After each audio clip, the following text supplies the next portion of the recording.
नमस्कार, मैं कीर्ति और मैं आप सभी का स्वागत करती हूँ आपके अपने चैनल भिवानी हलचल पर। तो आइए सबसे पहले नजर डालते हैं आज की न्यूज हेडलाइंस पर।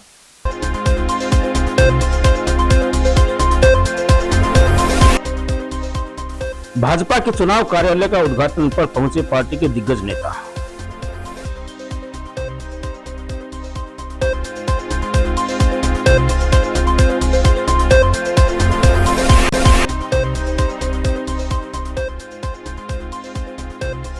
जजपा ने अजय चौटाला का विरोध करने वालों के नाम किए उजागर।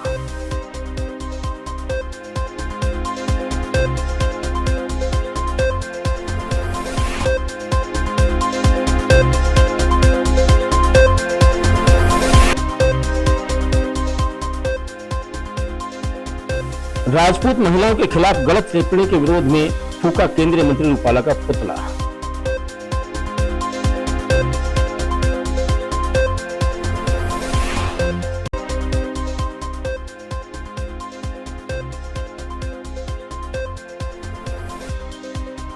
हृदय रोगी की मृत्यु पर परिजनों ने निजी अस्पताल में किया हंगामा।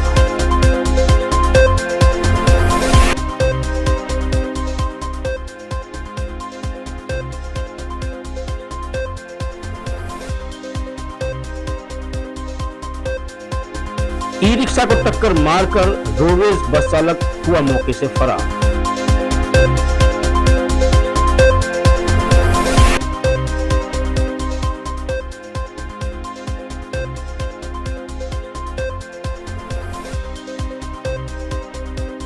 श्रद्धा और मस्ती के त्योहार बैसाखी पर गुरुद्वारे में हुआ लंगर का आयोजन।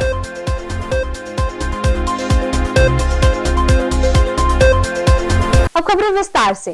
कीर्तिनगर स्थित सांस्कृतिक सदन में हवन यज्ञ के साथ भाजपा चुनाव कार्यालय का शुभारंभ किया गया। कार्यक्रम की अध्यक्षता भाजपा जिला अध्यक्ष मुकेश गौड़ ने की। वहीं उपस्थित नेताओं ने कहा कि लोकसभा चुनाव में भाजपा ऐतिहासिक जीत दर्ज करेगी और अब की बार भिवानी महेंद्रगढ़ लोकसभा क्षेत्र से पहले से अधिक मतों से विजयी होगी। भाजपा जिला प्रधान मुकेश गौड़ ने कहा कि प्रधानमंत्री नरेंद्र मोदी ने पूरे विश्व में देश की छवि को मजबूत एवं निखारने का कार्य किया है। उन्होंने आम आदमी के हित एवं कल्याण के लिए अनेक योजनाएं भी लागू की है।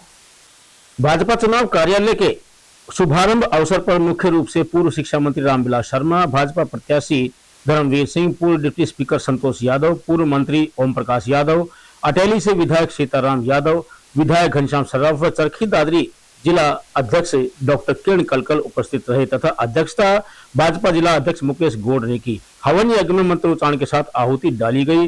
उपस्थित नेताओं ने कहा कि लोकसभा चुनाव में भाजपा ऐतिहासिक जीत दर्ज करेगी। अब की बार भिवानी महेंद्रगढ़ लोकसभा क्षेत्र से पहले से अधिक मतों से विजय होगी।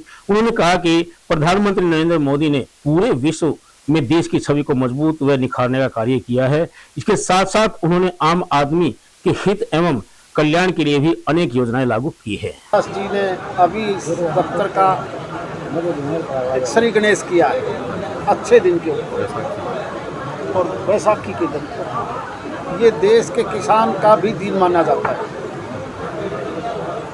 जहाँ तक चुनाव की बात है, देखिए माननीय मोदी जी बगैर सोचे समझे कुछ नहीं बोलते और जब रिजल्ट आएगा तो देखना 400 पार और इससे कहीं ज़्यादा सीटें इस बार देश की जनता नरेंद्र मोदी जी की गारंटी के ऊपर देंगे, क्योंकि विपक्ष कहीं है नहीं। राष्ट्रीय पार्टियां तो लुप्त होगी। आप पिछले 2 चुनाव से देख रहे होंगे। 2014 में जहां 10% सीट चाहिए विपक्ष के नेता को बढ़ने के लिए, संबंध सीट नहीं बन पाई कांग्रेस के पास। विपक्ष का दर्जा खत्म। 2019 में भी यही हाल रहा और आज तो ये हाल है कि वो कांग्रेस पार्टी जो अपने आप को राष्ट्रीय पार्टी मानती है, उत्तर प्रदेश और बिहार में 120 सीट और आप लोग देखते हो टीवी पर, मीडिया पर कि अखिलेश से हाथ जोड़ के कांग्रेस के नेता कहते हैं कि हमने 5-7 सीट दे दो ताकि हम भी उत्तर प्रदेश में अपनी उपस्थिति दर्ज करवा लें। दूसरी पार्टियां में कोई दम नहीं रहा, इसलिए आपकी ये जीत 10 की 10 सीटों पर और ये महेंद्रगढ़ भिवानी पहले से ज़्यादा मार्जिन देगा। मैं तो केवल यही, क्योंकि आज रामविलास जी का आशीर्वाद से हमने ये उसकी अभी शुरुआत की है। जैसा नाम सारा ने बता दिया रामविलास जी ने। और धर्मवीर के ऊपर भगवान की कृपा है। वो रागनी गाया करें न, लंबा तेरा कद, अरिब के तो चौधरी भले राम नहीं है, तालू वाले बिना बाप का छोरा है।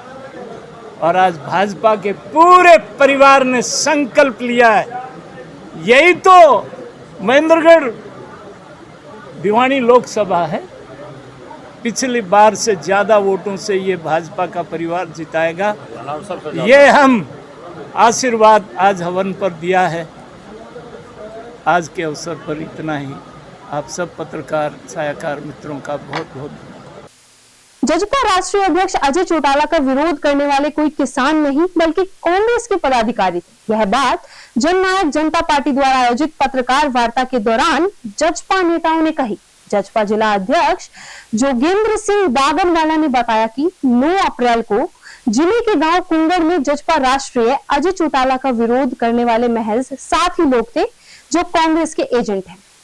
जजपा जिला अध्यक्ष जोगेंद्र सिंह बागनवाला ने बताया कि 9 अप्रैल को जिला के गांव कुंगड़ में जजपा राष्ट्रीय अध्यक्ष अजय सिंह चौटाला का विरोध करने वाले महज 7 ही लोग थे, जो कि किसान नहीं बल्कि कांग्रेस के समर्थक व पदाधिकारी हैं, जिसके सोशल मीडिया पर कांग्रेस के बड़े बड़े नेताओं के साथ फोटो भी है। बागनवाला ने बताया कि सबसे ज्यादा विरोध करने वाले 2 ही युवक हैं, जिनका किसानों से कोई मतलब नहीं है। उन्होंने कहा कि विरोध के दौरान अजय चौटाला ने उनसे बात करनी चाहिए पर उन्होंने नहीं की।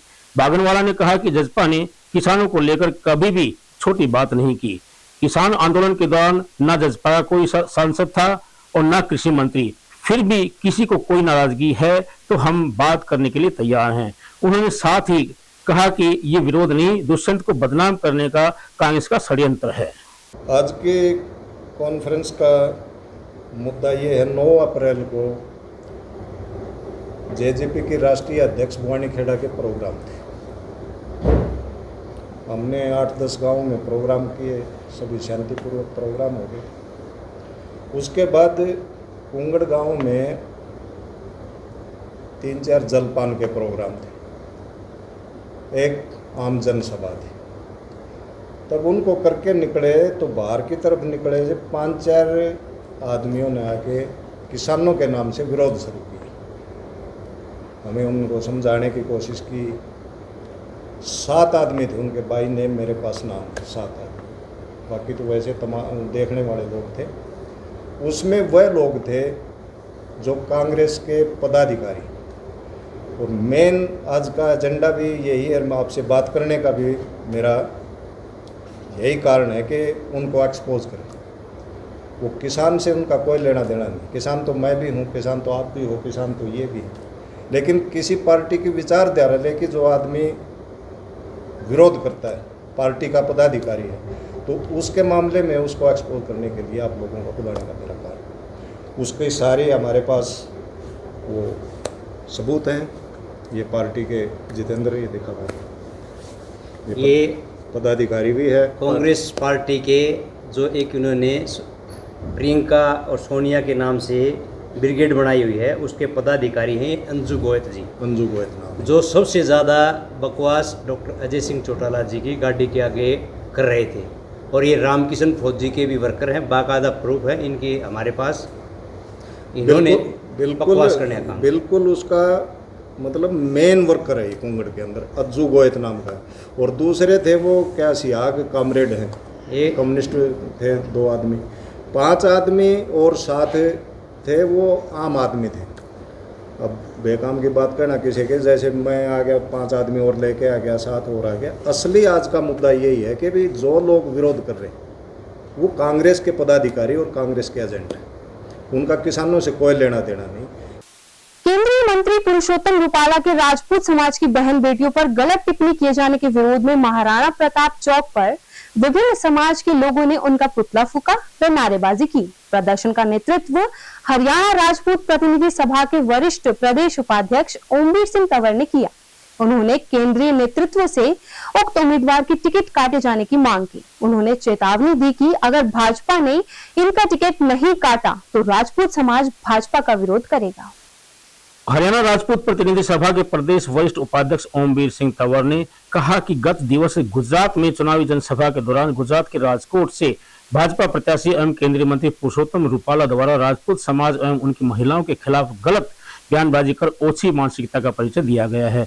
साथ ही उन्होंने केंद्रीय नेतृत्व से इस उम्मीदवार की टिकट काटे जाने की मांग की है। उन्होंने कहा कि रूपाला के गलत बयानबाजी के खिलाफ जब राजपूत करनी सेना के राष्ट्रीय अध्यक्ष महिपाल सिंह मकराना व राज शेखावत ने विरोध प्रकट किया तो गुजरात की भाजपा सरकार ने उनके साथ बदतमीजी और बुरा व्यवहार करते हुए उनकी आवाज को दबाने का काम किया।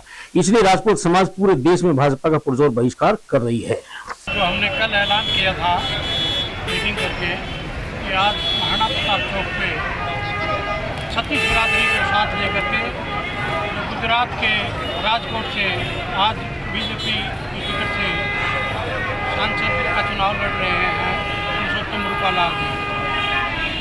उन्होंने, मैं ये कहूँ कि सनातन धर्म के ऊपर वार किया है और सनातन धर्म की एक तौहीन की है कि उसने नारी जाति, जो हिंदुस्तान की नारी जाति है, उसके ऊपर प्रहार किया है। तो उन्होंने क्षत्रिय नारी जाति पे अभद्र भाषा का प्रयोग किया है, जिसका पूरे हिंदुस्तान में, भिवानी में नहीं, पूरे हिंदुस्तान में भारी रोष है कि पुरुषोत्तम रूपाला जी ने जो ये शब्द कहे हैं या तो अपने शब्द वापस लें। और हमारी बीजेपी हाईकमान से ये मांग है कि उसकी सांसद की टिकट रद्द करके वापस करें। भिवानी सभी वकील साथियों की तरफ से क्षेत्रीय समाज को पूर्ण समर्थन हम सारे वकील साथी दे रहे हैं और जाट समाज की तरफ से भी पूरा जाट समाज और राजपूत समाज, ये लड़ाई एक सामाजिक लड़ाई है, हम पूरा का पूरा समर्थन दे रहे हैं। और ये लड़ाई कोई किसी एक नारी जाति को और हमारे बच्चों को लेकर बोली गई है। नारी किसी जाति विशेष की नहीं होती, हमारी भी बेटियां, हमारी भी औरतें हैं, इसी तरह क्षेत्रीय समाज की हैं। तो हम इस तरह की जब तक उसकी सदस्यता रद्द बीजेपी ना करे और उस पर मैं ये कहना चाहूँगा कि जो ये बीजेपी के सांसद हैं और मौजूदा प्रत्याशी भी हैं गुजरात की पुरुषोत्तम रूपाला, उन्होंने जो नारी जाति का अपमान किया, ये किसी समाज की बात है, एक समाज की बात नहीं है, ये हर बहन कौम की बात है। इसमें किसी एक जाति विशेष की बात नहीं है। वो हमारी बहन बेटियाँ, पूरे हिंदुस्तान की बहन बेटियाँ हमारी सभी के अंदर महाराणा प्रताप चौक पर जो ये हजूम इकट्ठा हुआ है, वो विशेष रूप से जो पुरुषोत्तम रूपाला जो कि बीजेपी के कैंडिडेट हैं राजकोट से, गुजरात से, उस व्यक्ति ने जो महिलाओं के बारे में टिप्पणी की, अभद्र शब्द बोले, उनके प्रति आज ये पूरा रोष पूरी भिवानी में ही नहीं, पूरे हरियाणा और पूरे देश के अंदर है। और खास जो भी बीजेपी के कैंडिडेट के रूप में है, तो ये बीजेपी की कब्र खोद रहे हैं। भिवानी के एक निजी अस्पताल में रात के समय कथित रूप से स्टाफ न होने के चलते गुजरानी सरपंच सुरेश के पुत्र को अपनी जान से हाथ धोना पड़ा। इसी के विरोध में करीब 30 गांवों के सरपंच इकट्ठे होकर अस्पताल पहुंचे व अस्पताल पर ताला जड़ने का प्रयास किया। उन्होंने हॉस्पिटल की मैनेजमेंट और डॉक्टर्स के खिलाफ एफआईआर दर्ज कर सख्त कार्रवाई करने की बात भी कही। वहीं मौके पर डायल 112 ने पहुंचकर स्थिति को संभाला। इस बारे में एसपी को कार्रवाई के लिए पीड़ितों ने दरख्वास्त भी दी। गुजरानी गांव के सरपंच सुरेश ने बताया कि उन्होंने हृदय रोग से पीड़ित अपने बेटे अमित को 2 अप्रैल को एक निजी अस्पताल में भर्ती करवाया था। उनका कहना है कि अस्पताल कर्मचारियों के द्वारा 4 से 5 घंटे तक अमित का अस्पताल में इलाज किया और फिर उसे छुट्टी दे दी, लेकिन 2 अप्रैल की रात को ही अमित की तबीयत खराब होने के कारण उसे पुनः उसी अस्पताल में लाया गया। तभी निजी अस्पताल संचालकों ने और कर्मचारियों ने चिकित्सक उपलब्ध नहीं होने की बात कहकर अन्य अस्पताल में ले जाने की सलाह दी, लेकिन अमित ने अस्पताल में ले जाते समय ही दम तोड़ दिया। वहीं हंगामे की सूचना पर आसपास के सरपंच भी मौके पर पहुंचे। कालवास के सरपंच आशीष ने मांग की है कि अस्पताल प्रशासन की लापरवाही के खिलाफ सख्त से सख्त कार्रवाई की जाए। वहीं अस्पताल प्रशासक ने बताया कि उन्होंने मरीज का समय रहते इलाज किया था और मृतक अमित की पत्नी के आग्रह पर ही अमित को अस्पताल से डिस्चार्ज किया गया था। वहीं उपस्थित ग्रामीणों व सरपंचों ने जिला प्रशासन से निजी अस्पताल संचालक के खिलाफ सख्त कार्रवाई करने की मांग की है। इस बारे में एसपी को भी शिकायत दी गई है। तो यहाँ आया, लाइफ लाइन में इन्होंने एडमिट किया, भी शाम तक मैं रखूँगा। शाम तक इन्होंने उसका इलाज किया और 6 बजे मेरे को दे दिया, सुबह 9 बजे आप लेके आना। लेकिन इन बिटवीन जो बीमारी थी उसका इलाज किया नहीं, उसको 2 टीके दे दिए, 2 शाम को दे दिए। मेरे साथ 6 बजे वापस भेज दिया। रात को 8 बजे मैं लेके आया तो बोले यहाँ डॉक्टर नहीं आता, दिन में 2 बजे तक आएगा, फिर डॉक्टर नहीं आएगा। लड़का ने यहाँ तरफ के जान दे दी, किसी ने ऑक्सीजन भी उसको नहीं लगाई और नहीं CT किया, उसका कुछ किया ही नहीं। जो उसको बीमारी थी उसका कोई इलाज नहीं किया। यहाँ एक आदमी था, उसने बोल दिया आप इसको कहीं भी ले जाओ, डॉक्टर तो 2 बजे तक आता है यहाँ। और इसने 24 आवर्स के बोर्ड लगा रखे हैं, इमरजेंसी के बोर्ड लगा रखे हैं। ये बुच्चड़ खाना है, मेरे को इंसाफ चाहिए यहाँ, इसलिए मैंने यहाँ आया हूँ। मैं ये इस 20 गाँव के सरपंच हैं, ये सब मेरे साथ खड़े हैं, पूरा गांव मेरे साथ खड़े हैं। लेके आए, मैं और सरपंच साहब इकट्ठे थे, तो गेट में बढ़ते उसके ज़्यादा दिक्कत होगी। इनने उड़े तो मना कर दिया, बोला डॉक्टर को नहीं, अल्लाह डॉक्टर का नाम नहीं लिया, बोला कदम में लेके जाओ। मगर इसकी बिल्कुल हालात कंडीशन इसी नहीं है कि ये 2 ढंग और आगे चलेगा, तो ऑक्सीजन वगैरह तो दे। इनने कोई ऑक्सीजन कोई ट्रीटमेंट नहीं दिया। इमरजेंसी में सिर्फ इनका एक आदमी था, दूसरा आदमी पूरा हॉस्पिटल में हमने देखने तो नहीं मिला। फिर हमने फ़ोन करा डॉक्टर नू लिया, ये बोल वो एक छोरा था वो लिया। 2 बजे के बाद डॉक्टर किसी भी हालात में उड़न नहीं आओगा, ना कदया ना होगा। जबकि इनकी OPD भी एक सुबह की है, एक शाम की है। और आज एट ए टाइम भी डॉक्टर मनोज वर्मा का बोर्ड लग रहा है, वो डॉक्टर ईब भी नहीं है फिलहाल आड़ा मौके पर मौजूद। इनका हम तो ये कहाँ भाई हमारे में बीतती है, किसी और भाई में नहीं बीतता है। इन डॉक्टर के खिलाफ सख्त कानूनी कार्रवाई भी हो। और आज जब मौके पर एक इनका डॉक्टर आओ है, वो नुका है अगला डॉक्टर सब दिल्ली है, दोबारा उसी टाइम बात में वो नुका है अगला 10 मिनट में डॉक्टर साहब आओ है। फिर उसके बाद डॉक्टर आओ है, वो नुका चलो सारे बाहर लिखड़ो, आड़े के काम बाहर लिखड़ो। तो ये डॉक्टर का इनका यो व्यवहार। मेरा नाम हेमंत जोशी है, मैं लाइफलाइन हॉस्पिटल में एज एडमिन काम कर रहा हूँ। और जो घटना हुई है, हमारे पास एक मरीज़ आया था 2 तारीख को, अमित नाम से, गुजरानी से था। ये मरीज़ हमारे पास आया था कि सांस की दिक्कत है और खांसी आ रही है बलगम के सारे में। और मरीज़ ने बताया था कि उसको पहले स्टंटिंग हो रखी है। तो हमने मरीज़ को एडमिट कर दिया था। मरीज़ को बता दिया था कि आपको कार्डियोलॉजिस्ट ओपिनियन लेनी पड़ेगी, पल्मोलॉजिस्ट ओपिनियन लेनी पड़ेगी। मरीज़ ने बोला कि हमें आज भी तो ट्रीटमेंट दे दो, हम कल मॉर्निंग में या शाम तक देख लेंगे, अगर आराम नहीं होता हम कार्डियोलॉजिस्ट को दिखा लेंगे। उसके बाद पेशेंट को मेडिसिन शुरू कर दी गई थी। शाम को 6 बजे पेशेंट बोला जी मैं घर जा रहा हूँ, मेरे को आराम है, मैं सुबह वापस आऊँगा, आते हुए कार्डियक ओपिनियन लेता हूँ। लेकिन शाम को 8 सवा 8 बजे पेशेंट को दोबारा दिक्कत हुई। पेशेंट दोबारा हमारे पास आया। उस टाइम नाइट वाले डॉक्टर साहब ने उनको अंदर OPD इसमें इमरजेंसी में लिया है। उसके बाद उनको CPR वगैरह दिया गया। लेकिन उस टाइम तक डॉक्टर जो हमारे नाइट में थे उन्होंने बता दिया था कि भाई पेशेंट की कंडीशन ज़्यादा वीक हो रखी है, इनको आगे वेंटिलेटर की ज़रूरत पड़ सकती है, जिसके लिए उनको हायर सेंटर पे रेफर कर दिया गया था। लेकिन आगे वो पहुंचा नहीं पहुंचा, उसके बाद हमें तो पता नहीं। राधा स्वामी सत्संग भवन के नजदीक तेज रफ्तार रोडवेज बस चालक ने ई-रिक्शा को टक्कर मार दी। हादसे में ई-रिक्शा चालक सहित 4 सवारियां घायल हो गई, जबकि रोडवेज चालक मौके से बस सहित फरार हो गए। राहगीरों ने मामले की सूचना डायल 112 पुलिस टीम को दी। वहीं ई-रिक्शा चालक को उपचार के लिए नागरिक अस्पताल के आपातकालीन विभाग में दाखिल करवाया गया। पुलिस मामले की जाँच कर रही है। वाहन चालकों की लापरवाही से सड़क असुरक्षित होती जा रही है। रोडवेज बस के चालक से लेकर तिपहिया वाहन और निजी गाड़ियों के चालक तक सड़क पर चलते वक्त यातायात नियमों का पालन नहीं कर रहे हैं। नियमों का उपेक्षा के चलते यातायात पुलिस कनीना घटना के बाद जागी है। अब यातायात पुलिस के राडार पर स्कूली बसें हैं, लेकिन रोडवेज बसों के चालक भी कम लापरवाही नहीं बरत रहे हैं। भिवानी के रोहतक रोड पर स्थित राधा स्वामी सत्संग भवन के समीप रोडवेज बस चालक ने ई-रिक्शा में टक्कर मार दी और इस ई-रिक्शा के चालक सहित 4 सवारी भी घायल हो गई। लेकिन घायलों को दर से कराता छोड़कर बस चालक बस सहित मौके से फरार हो गया। प्रत्यक्षदर्शियों ने घटना की सूचना पुलिस को दी। मौके पर पहुंची पुलिस ने अपनी जांच आरंभ कर दी है। सामने से रोडवेज बल्कि साइड से एकदम कार भी राधा स्वामी के पास है। उसके बाद मुझे चेत नहीं रहा और किसी ने खाया, बाद में चेत आया तो बोला भाई तेरी रिक्शा में इसलिए के छोड़ी है एकदम ड्राइवर बाद गए थे। बाद में आया दारू पी रहा था वो। सवारियाँ कितनी बैठी हुई थी? सवारी भी 100 रुपये की उसमें सवारी नहीं थी, मेरी रिक्शा में थी 6 सवारी, 2 लेडीज है, 16 तक जगह पड़नी है। वैसाखी कृषि से जुड़ा हुआ एक त्योहार है जिसे पंजाब और हरियाणा में काफी धूमधाम के साथ मनाया जाता है। यह त्योहार सिख नववर्ष के रूप में भी मनाया जाता है। छोटी काशी में घंटाघर स्थित गुरुद्वारे में वैसाखी पर्व पर भंडारे के आयोजन के साथ साथ गुरुवाणी का भी आयोजन किया गया। वहीं सरदार इंदर मोहन ने कहा कि बैसाखी का त्योहार वसंत ऋतु की शुरुआत का प्रतीक माना जाता है। इस महीने में रबी की फसल पककर पूरी तरह से तैयार हो जाती है और उनकी कटाई भी शुरू हो जाती है। मस्ती और उल्लास का पर्व बैसाखी का त्योहार घंटाघर स्थित गुरुद्वारे में मनाया गया। गुरुद्वारा प्रबंधक समिति के प्रधान सरदार इंदर मोहन ने बताया कि इस दिन का महत्व यह भी है कि गुरु गोविंद सिंह जी ने आज ही के दिन 1699 में खालसा पंथ की स्थापना की थी। बैसाखी के दिन से ही पंजाब और हरियाणा के क्षेत्रों में फसलों की कटाई शुरू हो जाती है। यह त्योहार पंजाबी नववर्ष के रूप में भी मनाया जाता है। उन्होंने बताया कि बैसाखी सिख समुदाय की उच्च सांस्कृतिक विरासत का उत्सव है। इस अवसर पर गुरुद्वारा में लंगर का आयोजन भी किया गया।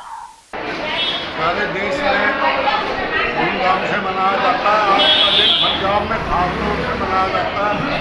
1699 में गुरु गोविंद सिंह ने खालसा पंथ की स्थापना की थी। सिख इतिहास में आज के दिन की बहुत बड़ी अहमियत है और आज के दिन पंजाब में सारे हरियाणा में रबी की फसलों को हाथ लगाया जाता है, फसल काटनी शुरू करते हैं और पंजाबी का नया साल आज के दिन शुरू होता है।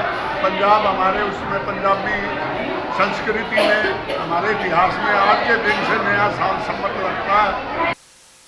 और अब एक खबर चलते चलते 7 चरणों में होने वाले लोकसभा चुनाव के छठे चरण में हरियाणा की 10 लोकसभा सीटों का चुनाव होना है। चुनावी प्रक्रिया 29 अप्रैल से अधिसूचित होकर शुरू हो जाएगी। चुनाव के लिए नामांकन पत्र 6 मई से दाखिल करने होंगे, जबकि नामांकन वापस लेने की तिथि 9 मई निर्धारित की गई है। मतदान 25 मई को होना है। राजनीतिक दलों ने अपनी तैयारियां शुरू की हुई हैं। राजनीतिक दल चुनाव के कार्यालय खोलने में लगे हुए हैं। भाजपा ने सभी 10 सीटों पर अपने उम्मीदवारों की घोषणा कर दी है, लेकिन अभी कांग्रेस की प्रत्याशियों की सूची आने का इंतजार है। कांग्रेस घोषित तारीख को बार बार आगे सरका रही है। कांग्रेसी नेताओं का कहना है कि अभी चुनाव में समय है, इसलिए पार्टी पूरे मंथन और चिंतन के बाद प्रत्याशियों की घोषणा करे ताकि वह 10 सीटों पर विजय हासिल कर सके। दूसरी ओर जेजेपी ने भिवानी महेंद्रगढ़ सीट के लिए पूर्व विधायक राव बहादुर सिंह को अपना प्रत्याशी घोषित किया था, लेकिन जेजेपी में चल रही फूट को देखते हुए राव बहादुर सिंह ने अपने प्रचार अभियान को ठहराव दे दिया है। इसलिए अब देखने वाला विषय यह रहेगा कि राव बहादुर सिंह ऐसी स्थिति में पार्टी छोड़ते हैं या चुनाव लड़ेंगे। एक बार फिर आज की न्यूज हेडलाइंस।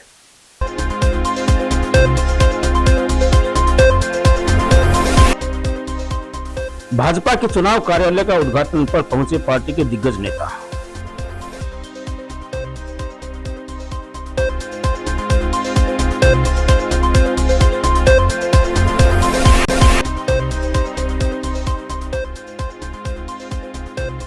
जजपा ने अजय चौटाला का विरोध करने वालों के नाम किए उजागर।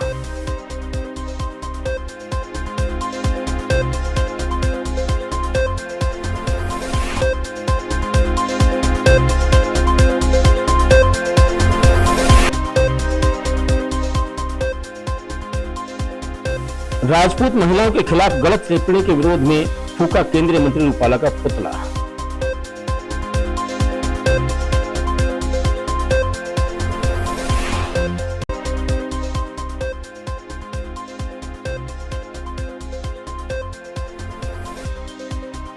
हृदय रोगी की मृत्यु पर परिजनों ने निजी अस्पताल में किया हंगामा।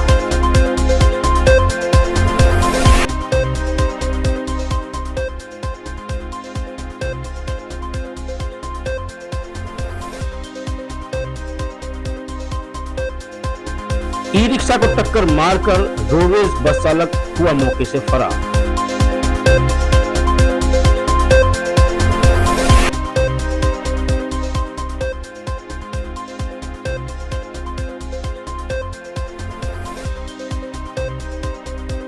श्रद्धा और मस्ती के त्योहार बैसाखी पर गुरुद्वारे में हुआ लंगर का आयोजन।